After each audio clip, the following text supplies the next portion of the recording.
Alright guys, today is a new day and we got our tires mounted and we got the rims on the car, and just wanted to see if we had any troubles with turning in it or anything like that. And yes, we do have trouble turning. Okay, so just want to let you guys know, because before I did this, I personally had a lot of questions on whether this setup is even gonna be worth trying. And I know my brother with the S2000 had the same set of wheels, not wheels, but same set of wheels in the same size and offset, and I put it on one time and it was fine, so I decided to try it. And what do you know, I tried it and it worked still. But at the time when I tried it on, I'd never turned the steering wheel to see if everything was gonna be good or not. But just for the guys that are just tuning in, these tires are the 255/40 17 Dunlop ZIIs. These are the hottest new tires for 2013, or one of the hottest new tires. And I have it mounted on the Advan RGIIs, the 17x9 plus 45. This is on my Integra Type R-ish build, and I had it on the car with no wheel spacers, and it was really tight. You could probably turn the steering wheel about let's say almost one full turn, and then no, it wasn't even one full turn. You had about maybe 3/4 of a turn either direction, and you'll have this part of the tire rubbing up against this part of the frame right here. Okay, so what I had to do was actually had to put on some spacers. I had some 15mm spacers lying around, which is as you can see, is this little white piece right here, and threw that on, and now that's okay. Now you could do a full, almost a turn and a half without this rubbing up against the frame. But now the problem is this piece. Now that you've spaced it out and you've cleared that, you now have to contend with this guy.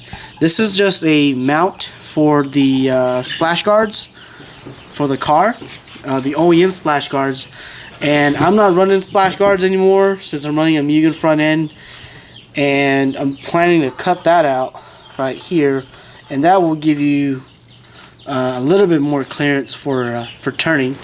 So let me just kind of demonstrate for you where it's at, where it's going to be at if it was straight.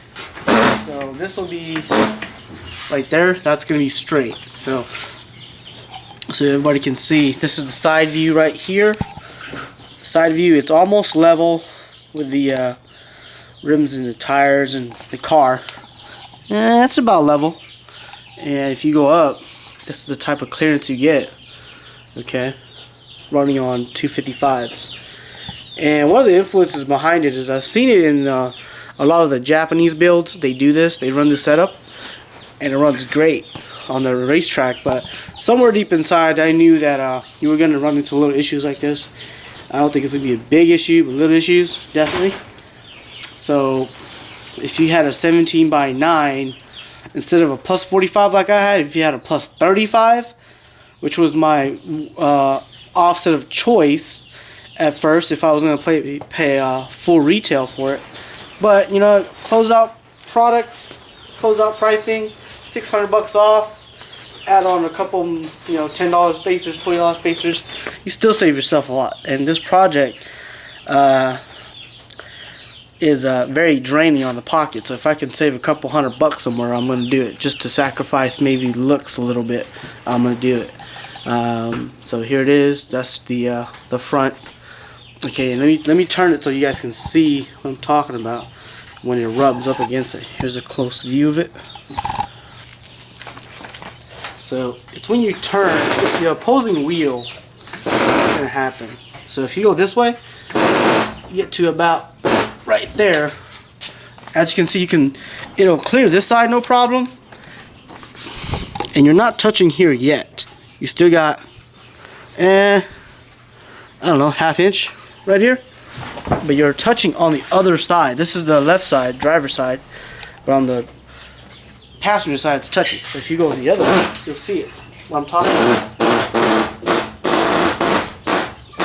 Right there. Right there. It's hitting right now. So there you go. That's where the problem's at. So it's a little fix you gotta do. It should be okay.